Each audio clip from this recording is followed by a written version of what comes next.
Assalamualaikum warahmatullahi wabarakatuh. Sebelumnya, perkenalkan, nama saya Fikri Naufal Testoftian. Di sini saya akan mempresentasikan hasil review jurnal saya yang berjudul Kontribusi Eksopolisakarida dari Bakteri Asam Laktat sebagai Alat Bioteknologi dalam Makanan, Farmasi, dan Aplikasi Medis. Berikut jurnal yang saya ambil. Landasan teori. Polisakarida adalah karbohidrat polimer dengan berat molekul tinggi, struktur yang terbentuk dari unit-unit monosakarida yang disatukan oleh ikatan glikosidik. Polisakarida mikroba dapat diklasifikasikan tergantung pada lokasinya yang terkait dengan sel penghasil. Beberapa polisakarida diproduksi luar sel seperti asam tetonik dan peptidoglikan yang merupakan dinding sel atau mungkin sepenuhnya dilepaskan ke lingkungan sekitarnya di luar dinding sel, dan ini dikenal sebagai ekstraseluler polisakarida atau eksopolisakarida (EPS). Selain peran EPS sebagai cadangan karbon dan karena reologi yang unik, sifat EPS dan karakteristik pengikat airnya yang sangat tinggi, penelitian menunjukkan bahwa EPS diproduksi oleh sel bakteri untuk memungkinkan mereka untuk bertahan hidup kondisi yang kering seperti panas, pengeringan, osmotik, dan asam. Selain itu, EPS memberikan fungsi bio in vivo yang penting sebagai mereka melindungi sel bakteri penghasil dari efek beberapa antibiotik, senyawa beracun, sulfur dioksida, etanol, dan ion logam beracun, dan fagositosis oleh sistem kekebalan inang. Selain itu, EPS memfasilitasi adhesi sel eukariotik seperti tumbuhan dan manusia di testis, di mana mereka bisa mendapatkan nutrisi. Klasifikasi biosintesis EPS yang diproduksi oleh LAB. Yang pertama ada homopolisakarida, mengandung satu jenis monomer, contohnya pati, glikogen, selulosa. Yang kedua ada heteropolisakarida, yang mengandung dua jenis atau lebih monomer, contohnya asam hyaluronat. Sebelum kita memasuki materi selanjutnya, di sini saya hanya membahas peranan eksopolisakarida di bidang farmasi dan klinis saja. Langsung saja pembahasan LAB EPS dalam beberapa aplikasi klinis dan farmasi. A. Sistem penghantar obat cerdas, sistem mikro dan nano yang pengiriman berkelanjutan. EPS memiliki aplikasi menjanjikan sebagai mikro dan obat cerdas nanopolimer karena kemampuannya yang tinggi untuk membentuk hidrogel dan mempertahankan jumlah besar air di dalam struktur jaringan 3D yang terhubung silang sementara tetap tidak larut.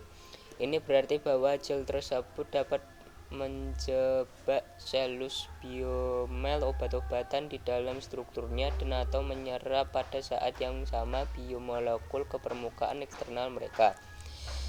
Ini bisa memperpanjang obat tinggal, meningkatkan bioavailabilitas obat, dan menurunkan dosis obat.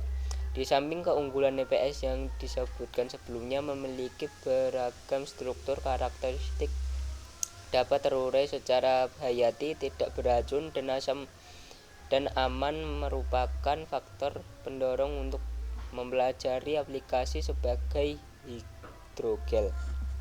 B. Jaringan polimer interpenetrasi IPN. UPAC mendefinisikan IPN sebagai polimer yang mengandung dua atau lebih jaringan yang sebagai yang terjalin pada molekul skala tetapi tidak terkait secara kovalen satu sama lain. Juga mikrosfer IPN dari kombinasi alginat dan polimer sintetik atau alami ditunjukkan karakteristik penjebakan dan pelepasan berkelanjutan dari berbagai obat tersebut. Sebagai antibiotik, getiflokasin dan amoksisilin, antibakteri 5-fluorourasil, antikoagulan heparin, antiinflamasi indometasin, NSAID, sulandae, dan obat antihipertensi pindolol.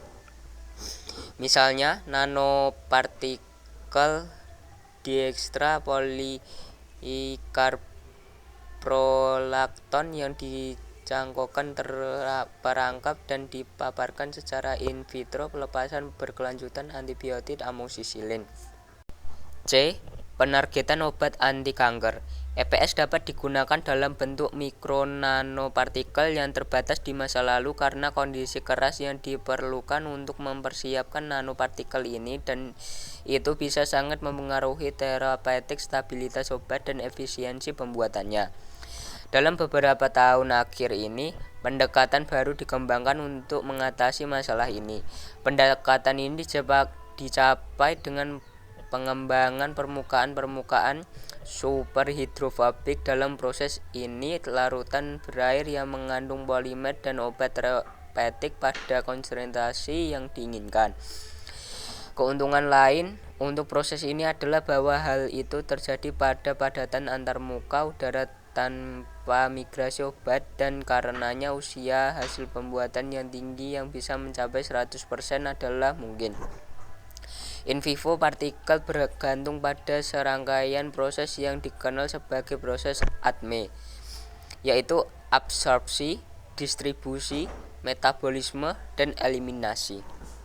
Dengan demikian, diterapkan sebagai unit bangunan hidrogel IPN.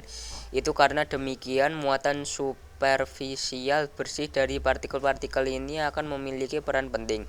Dilaporkan bahwa rakitan sendiri nanopartikel EPS syarat dengan obat anti kanker sebagai akibat epirubisin dalam meningkatkan asupan obat pada tumor, dan pada saat yang sama menurunkannya jantung dan ginjal pada tikus yang mengandung tumor, menunjukkan pelepasan yang dikelanjutan pola dan pengurangan volume tumor sebesar 70%. Biofarmasi molekuler rekombinan.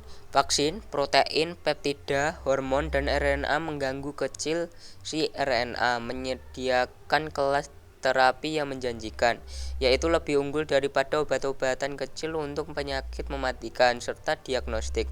Namun, kendala utama yang dihadapi penerapan terapi ini adalah kesulitan melintasi permukaan mukosa dan membran biologis itu karena mereka dapat kehilangan struktur aslinya dan menjadi cepat dibersihkan di hati dan berbagai jaringan tubuh lainnya. Menggunakan polimer hidrogel sebagai pembawa dapat meningkatkan bioavailabilitasnya, mengurangi kestabilan, dan memungkinkan rute administrasi lainnya. Di bidang vaksinasi, EPS dapat diterapkan sebagai pembawa antigen atau sebagai antigen itu sendiri dalam persiapan vaksin yang menghasilkan bentuk antibodi, dan dengan demikian memberikan respon kekebalan yang kuat terhadap beberapa mikroba. Aplikasi penting lainnya dalam hal ini adalah insulin yang digunakan sebagai obat diabetes mellitus jangka panjang atau bahkan seumur hidup. Pengiriman gen. Pengiriman gen adalah salah satu teknik yang paling menjanjikan yang bergantung pada pengenalan gen eksogen in vitro dan in vivo dalam sel, baik untuk tujuan terapeutik atau penelitian. Polisakarida disukai sebagai alat yang menjanjikan untuk digunakan untuk mengantarkan bahan asam nukleat. Keuntungan EPS didasarkan pada kemampuannya untuk melindungi bahan asam nukleat dari enzim lisosom yang merendahkan, bersama dengan kemampuannya untuk meningkatkan transportasi bahan asam nukleat. EPS sebagai gen vektor non-virus pengiriman harus dikonfirmasi oleh studi in vivo untuk perkembangan terapi gen pada kanker. Rekayasa jaringan organ. Studi terbaru berfokus pada pengembangan partikel jaringan baru untuk menggabungkan jaringan bersama-sama. Perekat ini biasanya terbuat dari keduanya senyawa sintesis atau biologis atau kombinasi keduanya. Dalam bidang teknik jaringan, aldehida yang mengandung polisakarida sangat menarik, di mana gugus aldehida EPS dapat bereaksi dengan gugus amino dalam media berair. Dextran adalah contoh EPS yang menjanjikan, telah dipelajari secara intensif. Formasi shift base antara dextran teroksidasi aldehida dan polisilisilin menyebabkan biodesif potensial dalam operasi. Serat nanogelatin elektrospun terhubung silang dengan dextran teroksidasi aldehida menunjukkan karakteristik perencah yang baik untuk fibrol, di mana Di sisi lain, EPS baru diproduksi oleh bakteri yang diisolasi dari lingkungan laut yang ekstrim, menunjukkan sifat yang menjanjikan untuk rekayasa jaringan dalam penyembuhan tulang. Diagnostik. Nanopartikel berlapis polisakarida diterapkan di bidang diagnostik, terutama titik-titik kuantum dan bahan magnetik dapat berkontribusi secara efektif untuk pencitraan medis, diagnostik, dan terapi. Banyak agen pencitraan multifungsi berbasis EPS telah dikembangkan untuk digunakan resonansi magnetik diagnostik DMR. Nanopartikel oksida besi superparamagnetik dikombinasikan dengan lapisan ekstran terkait silang CLIO. CLIO tersebut dapat digunakan dengan Stizer Photosen sebagai agen terasnotik dalam terapi fotodinamik dan iridasi pembunuhan sel ateroma di arterikartosis. Kesimpulan, LAB mewakili alat bioteknologi menjanjikan yang terus mengejutkan umat manusia dengan manfaat dan kemampuannya. Beberapa paten berdasarkan EPS yang berasal dari genre bakteri yang berbeda telah dicatat. EPS menunjukkan kontribusi yang menjanjikan saat ini dan masa depan di bidang farmasi, klinis, dan diagnostik yang mendorong penyelidikan dan studi lebih lanjut untuk mendapatkan manfaat penuh dari alat bioteknologi yang aktif secara biologis tersebut. Berikut referensi yang saya ambil. Sekian presentasi dari saya. Kalau ada salah kata saya mohon maaf. Wassalamualaikum warahmatullahi wabarakatuh.